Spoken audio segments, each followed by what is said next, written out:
నమః శివాయ. ఈరోజు మనం రాహుకేతువుల యొక్క జననం గురించి, అలాగే శ్రీకాళహస్తిలో రాహుకేతు పూజలు ఎందుకు జరపబడతాయి అనే విషయాన్ని గురించి తెలుసుకుందాం. దేవదానవులు కలిసి క్షీరసాగర మదనాన్ని చిలికినప్పుడు అమృతం ఉద్భవించిన విషయం మనందరికీ తెలిసిందే. అయితే అమృతపానం చేయడానికి దేవతలు దానవులు కలహపడుతూ ఉండగా శ్రీ విష్ణుమూర్తి సర్వలోక సమ్మోహనకరమైన మోహిని రూపాన్ని ధరించారు. అసురులను మోహపరిచి అమృతాన్ని తిరిగి దేవతలకు లభించేలా చేయడమే మోహిని అవతార ఉద్దేశం.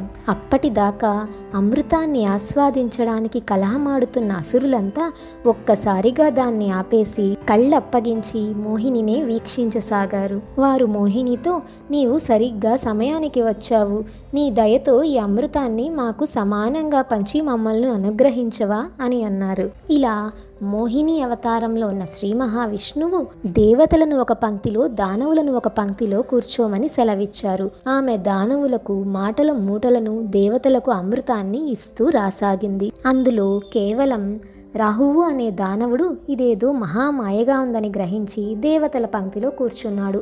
ఈ విషయాన్ని గ్రహించిన సూర్యచంద్రులు విష్ణువుకు సైగ చేశారు. పంక్తి ధర్మం పాటించడం కోసం రాక్షసుడని తెలిసినప్పటికీ శ్రీ మహావిష్ణువు రాహుకి అమృతం పోశాడు. కానీ ఆ అమృతం తన కంఠాన్ని దాటేలోపు తన సుదర్శన చక్రంతో రాహువు యొక్క శిరస్సుని ఖండించాడు. దానితో రాహువు యొక్క తల మరియు ముండం వేరయ్యాయి. అమృతం తాగి అమరత్వం పొందిన కారణంగా అతని ప్రాణం మాత్రం పోలేదు.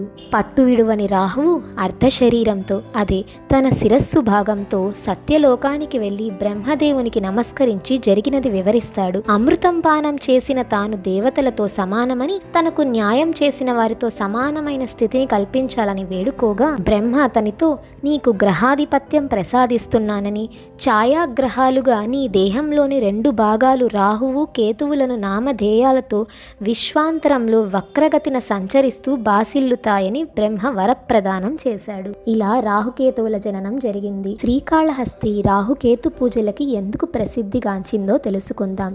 శ్రీకాళహస్తిలోని వాయులింగేశ్వరుడికి ఎల్లవేళలా నవగ్రహ కవచం ధరింపబడి ఉంటుంది. అంటే నవగ్రహాదులన్నీ ఆ స్వామివారి యొక్క ఆధీనంలోనే ఉంటాయనడానికి ఈ నవగ్రహ కవచం ప్రతీక. అలాగే ఇక్కడ శ్రీ జ్ఞాన ప్రసూనాంబ అమ్మవారు కేతు వడ్డానాన్ని ధరించి ఉంటారు. ఇలా కేతు వడ్డానాన్ని ధరించిన శ్రీ జ్ఞాన ప్రసూనాంబ అమ్మవారిని మనం దర్శించడం వలన మనకు సకల గ్రహ దోషాలు తొలగిపోతాయట. గ్రహణ సమయంలో సాధారణంగా అన్ని దేవాలయాలు మూసివేసినప్పటికీ శ్రీకాళహస్తి దేవాలయం మాత్రం తెరిచే ఉండి భక్తులకు దర్శనాన్ని కల్పిస్తుంది. అంటే గ్రహణ ప్రభావం ఈ క్షేత్రం మీద ఉండదన్నమాట. ఈ ప్రత్యేకతల వల్ల రాహుకేతు పూజ ఇక్కడ అత్యద్భుతమైన ఫలితాన్ని ఇస్తుందని పెద్దలు చెబుతున్నారు. ధన్యవాదాలు.